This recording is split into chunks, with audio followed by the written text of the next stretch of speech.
Hello, welcome back to my YouTube channel. आज हम बनाएंगे भूगोल विषय की इकाई योजना की रूपरेखा, जिसका शीर्षक है भारत के भौतिक स्वरूप, भारतीय मरुस्थल, तटीय मैदान और द्वीप समूह।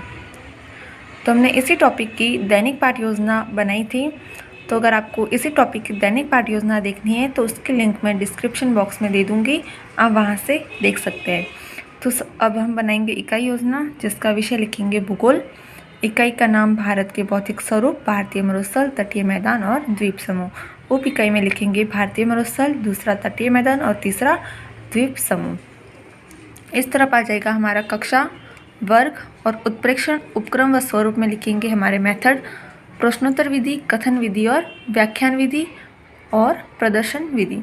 उद्यतन सामग्री में लिखेंगे संकेतक, भारत का मानचित्र, भारतीय मरुस्थल, तटीय मैदान तथा द्वीप समूह के चित्र, तटीय मैदान का मानचित्र सहित चार्ट, रंगीन चौक एवं अन्य कक्षापयोगी शिक्षण सहायक सामग्री।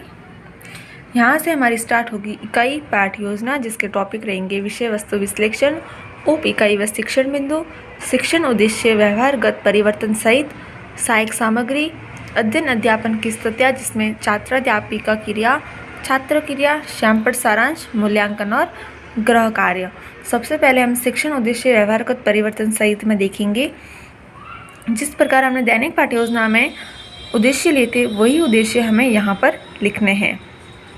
सबसे पहला लिखेंगे ज्ञानात्मक उद्देश्य, विद्यार्थी भारतीय मरुस्थल, तटीय मैदान व द्वीप समूह से संबंधित तथ्यों का प्रत्यास्मरण कर सकेंगे। दूसरा अवबोध उद्देश्य, विद्यार्थी भारतीय मरुस्थल, तटीय मैदान व द्वीप समूह से संबंधित तथ्यों का संश्लेषण व विश्लेषण कर सकेंगे।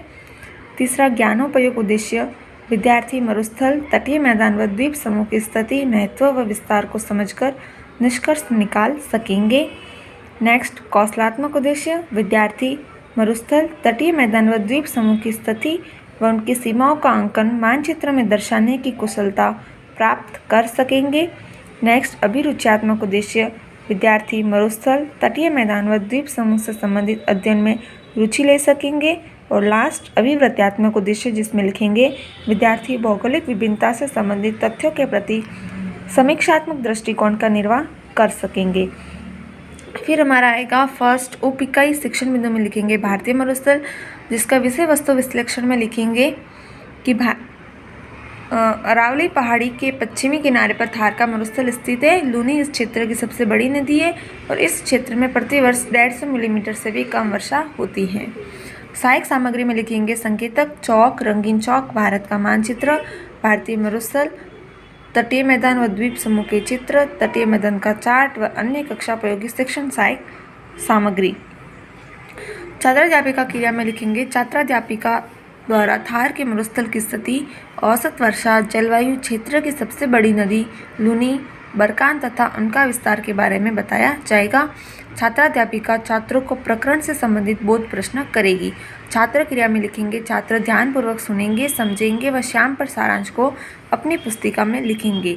श्यामपट्ट सारांश में लिखेंगे थार का मरुस्थल हेडिंग, फिर अरावली पहाड़ी के पश्चिमी किनारे पर स्थित है। दूसरा पॉइंट बालू के टिब्बों से ढका तरंगित मैदान है। तीसरा औसत वर्षा 150 मिलीमीटर।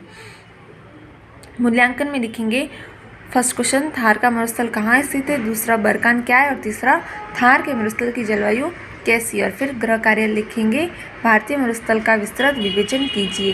तो यहाँ पर जो हमने दैनिक पाठ योजना में पूरा विस्तृत विश्लेषण किया था, उसका हमें शॉर्ट फॉर्म में यहाँ पर इकाई योजना में लिखना है।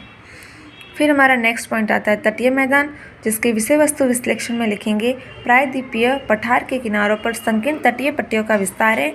पश्चिमी तट, पश्चिमी घाट तथा अरब सागर के बीच स्थित एक संकीर्ण मैदान है और इसके 3 भाग हैं। फिर शिक्षण सहायक सामग्री में लिखेंगे उपयुक्त, तो हमने ऊपर लिख दी है सहायक सामग्री, वो हमें नीचे उपयुक्त लिखना है। फिर छात्राध्यापिका क्रिया में लिखेंगे छात्राध्यापिका द्वारा तटीय मैदान का विस्तार, तटीय मैदान का विभाजन, पश्चिमी तटीय मैदान, पूर्वी तटीय मैदान, इनका विस्तार तथा वर्गीकरण, इस क्षेत्र की नदियाँ, लैगून झील इत्यादि के बारे में बताया जाएगा। छात्राध्यापिका द्वारा बोध प्रश्न किए जाएंगे। छात्र क्रिया में लिखेंगे उपयुक्त और लिखेंगे छात्राध्यापिका द्वारा पूछे गए बोध प्रश्नों का अपेक्षित उत्तर देने का प्रयास करते हैं। श्यामपट्ट कार्य में लिखेंगे पश्चिमी तटीय मैदान, जिसके 3 भाग लिखेंगे कोंकण तट, कन्नड़ तट और मालाबार तट। नेक्स्ट पूर्वी तटीय मैदान, जिसके दोनों पॉइंट लिखेंगे उत्तरी सरकार तट और कोरोमंडल तट। नेक्स्ट पॉइंट लिखेंगे लैगून झील जो है छिलका झील। फिर मूल्यांकन के प्रश्न, पहला तटीय मैदान का विस्तार कहाँ से कहाँ तक है, दूसरा पश्चिमी तटीय मैदान के कितने भाग हैं, और तीसरा पूर्वी तटीय मैदान के उत्तरी तट को क्या कहा जाता है। फिर होमवर्क में देंगे तटीय मैदान का विस्तृत विवेचन कीजिए। ये हमारा सेकेंड पॉइंट भी पूरा होता है। फिर हमारा थर्ड सेक्शन बिंदु आता है उप इकाई द्वीप समूह, जिसके विषय वस्तु विश्लेषण में लिखेंगे कि केरल के मालाबार तट के पास स्थित लक्षद्वीप छोटे प्रवाल द्वीपों से बना है। ये 32 किलोमीटर के क्षेत्र में फैला है। बंगाल की खाड़ी में उत्तर से दक्षिण की तरफ अंडमान एवं निकोबार द्वीप समूह हैं। शिक्षण सहायक सामग्री में लिखेंगे उपयुक्त। छात्र अध्यापिका क्रिया में लिखेंगे छात्र अध्यापिका द्वारा भारत के पूर्व तथा पश्चिम में स्थित द्वीप समूह, उनका विस्तार, क्षेत्रफल, प्रशासनिक मुख्यालय की जानकारी दी जाएगी। छात्र अध्यापिका छात्रों को प्रकरण से संबंधित बोध प्रश्न करेगी। छात्र क्रिया में लिखेंगे उपयुक्त। और श्यामपट सारांश में लिखेंगे लक्षद्वीप, जिसमें लिखेंगे अरब सागर में केरल के मालाबार तट के पास स्थित है। और सेकंड प्रशासनिक मुख्यालय ये कावारत्ती द्वीप में।